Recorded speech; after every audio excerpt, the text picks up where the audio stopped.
Quem foi Raquel na Bíblia? Raquel foi esposa de Jacó, mãe de José e Benjamim. Sua história está registrada no livro de Gênesis, e ela é uma das mulheres mais conhecidas da Bíblia. O nome Raquel significa ovelha. Nesse estudo bíblico, conheceremos um pouco mais sobre quem foi Raquel na Bíblia. Raquel era a filha mais nova de Labão, o irmão de Rebeca e mãe de Jacó. Logo, Raquel e Jacó eram primos de primeiro grau. A Bíblia descreve Raquel como uma mulher muito formosa. Gênesis capítulo 29, versículo 17. Raquel tinha uma irmã mais velha, chamada Lia. Após Jacó ter enganado Esaú, Isaac lhe ordenou que fosse procurar uma esposa entre seus parentes em Padã Arã. Gênesis capítulo 28, versículo 1 e 2. O primeiro encontro entre Jacó e Raquel foi próximo a um poço. Raquel havia ido ao poço para dar água às ovelhas de seu pai, e Jacó tirou a pedra do poço para ela. Gênesis 29, do 2 ao 10. Pode-se dizer que Jacó amou Raquel à primeira vista. Gênesis 29, 11. Ele fez um acordo com Labão para que pudesse casar com Raquel. O acordo consistia que Jacó deveria trabalhar 7 anos por Raquel.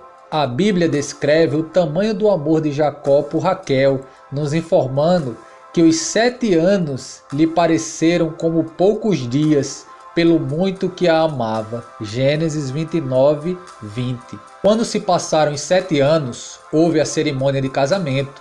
Porém, Jacó foi enganado e casou-se com Lia. Para justificar sua atitude, Labão alegou que não era costume naquelas terras casar a filha mais nova antes da mais velha. Gênesis 29, do 15 ao 26. É provável que Labão tenha inventado tudo isso como desculpa para tentar justificar o fato de ter enganado Jacó, ou mesmo ter se aproveitado de um costume que de fato existia, mas não era tão tradicional assim. Apesar de não ser possível termos a plena certeza das verdadeiras intenções de Labão. Quando descobriu que foi enganado, Jacó procurou Labão para tirar satisfações sobre o ocorrido. Então Labão propôs um novo acordo, onde Jacó poderia ter Raquel por mais 7 anos de trabalho a favor dele. Jacó concordou com a proposta de Labão, e passando a semana de festejos decorrente do casamento com Lia, Jacó teve Raquel por esposa e continuou servindo Labão por mais 7 anos. Gênesis capítulo 29, versículo 27 a 30. Jacó amava mais a Raquel do que a Lia. Raquel era estéril. Gênesis capítulo 29, versículo 30 a 31.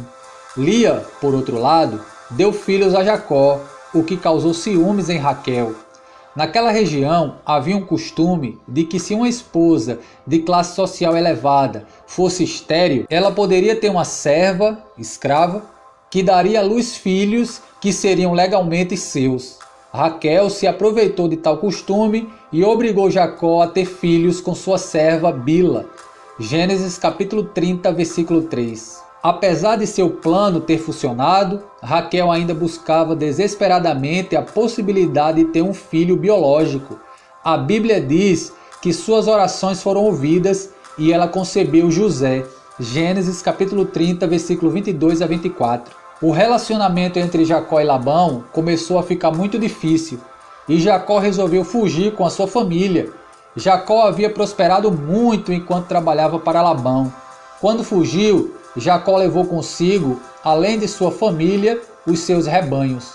Na ocasião da partida é que ocorreu o episódio do furto dos ídolos por parte de Raquel. A Bíblia também esclarece que Jacó não sabia que Raquel havia feito isso, tanto que ele considerou que o caso de furto foi tão grave que o culpado deveria ser entregue a Labão. Gênesis capítulo 31, versículo 32. Após partir de Betel, estando a caminho de Efrata, Raquel deu à luz ao seu segundo filho, Benjamim. Raquel teve um parto muito difícil e acabou morrendo logo após o nascimento do menino.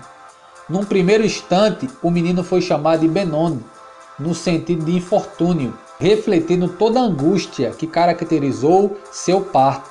Entretanto, Jacó chamou o menino de Benjamim, que significa filho da minha mão direita.